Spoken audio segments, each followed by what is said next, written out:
उत्तर प्रदेश के सीएम योगी आदित्यनाथ ने मिल्कीपुर विधानसभा को 1000 करोड़ की 83 परियोजनाओं का दिया तोहफा।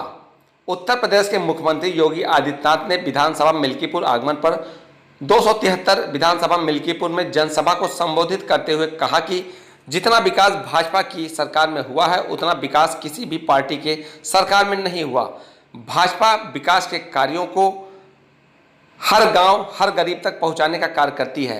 अयोध्या अंबेडकर नगर एमएलसी हरिओम पांडे ने कहा कि मिल्कीपुर को भाजपा ने विकास के लिए कई सौगात दी है। इस बार मिल्कीपुर की जनता भाजपा के प्रत्याशी को यहां से जिताएगी। हरिओम पांडे ने अखिलेश यादव पर निशाना साधते हुए कहा कि उनकी कथनी और करनी में बहुत अंतर है। अयोध्या विधायक वेद प्रसाद गुप्ता ने कहा कि सीएम योगी आदित्यनाथ जी जब भी आते हैं तो अयोध्या के लिए विभिन्न परियोजनाओं का तोहफा देकर जाते हैं। अयोध्या जी को विश्व स्तर की नगरी बनाने का प्रधानमंत्री जी का संकल्प है, उसको योगी आदित्यनाथ जी आगे ले जाने का कार्य कर रहे हैं। आज ऐतिहासिक जनसभा में लाखों लोगों की भीड़ यह बताती है कि इस बार मिल्कीपुर में ऐतिहासिक मतों से बीजेपी जीतेगी। मिल्कीपुर के उपचुनाव के प्रबल भाजपा प्रत्याशी प्रदेश कोषाध्यक्ष अनुसूचित जाति मोर्चा भारतीय जनता पार्टी चंद्रकेश रावत ने अपने हजारों साथियों के साथ जनसभा स्थल पर पहुंचकर अपनी दावेदारी को पेश किया। इस संबंध में बोलते हुए मिल्कीपुर विधानसभा क्षेत्र के भाजपा प्रत्याशी चंद्रकेश रावत ने कहा कि अगर भाजपा के शीर्ष नेतृत्व ने उन्हें चुनाव लड़ने का मौका दिया तो वह मिल्कीपुर क्षेत्र का संपूर्ण विकास करने में कोई भी कसर नहीं छोड़ेंगे और क्षेत्र में जो भी समस्या है उनका निराकरण करने के लिए शासन स्तर पर लगातार प्रयास करते रहेंगे। मौका मिलने पर जनता के बीच में रहकर जनता की सेवा करना ही प्राथमिकता रहेगी और मिल्कीपुर क्षेत्र की जनता का पूरा समर्थन भी उन्हें मिल रहा है। भेदभाव के विकास के कार्यों को हर गांव गरीब के घर तक पहुंचाने का कार्य करती है।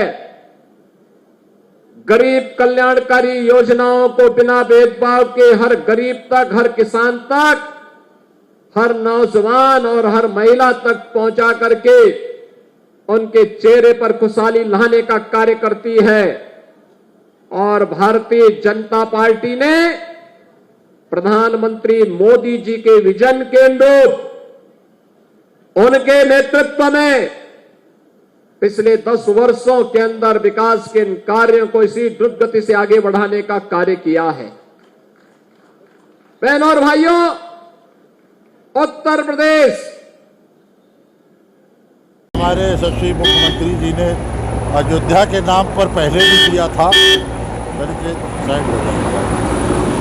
और निश्चित तौर पर उत्तर प्रदेश में सबसे ज़्यादा जो सौगातें मिली है अयोध्या धाम और हमारे विधानसभा मिल्कीपुर को मिली है। तो ऐसे देखते हुए सारे हमारे कार्यकर्ता और प्रबुद्ध शुद्ध वर्ग जितने भी हमारे वोटिंग के मतदाता हैं सारे बहुत प्रफुल्लित हैं। और अब की बार भारतीय जनता पार्टी परचम लहराने का जो संकल्प देके गए हैं वह संकल्प हमारे कार्यकर्ताओं ने बखूबी आत्मसात करके लिया है और उसको निभाने का पूरा लगातार अखिलेश यादव निशाना साध रहे हैं योगी के पर कि उनके भ्रष्टाचार फैला हुआ है, बलात्कार हो रहे हैं, रेप हो रहे हैं, इससे क्या कहना है आपका? देखिए, अखिलेश कोई क्या कह सकता है।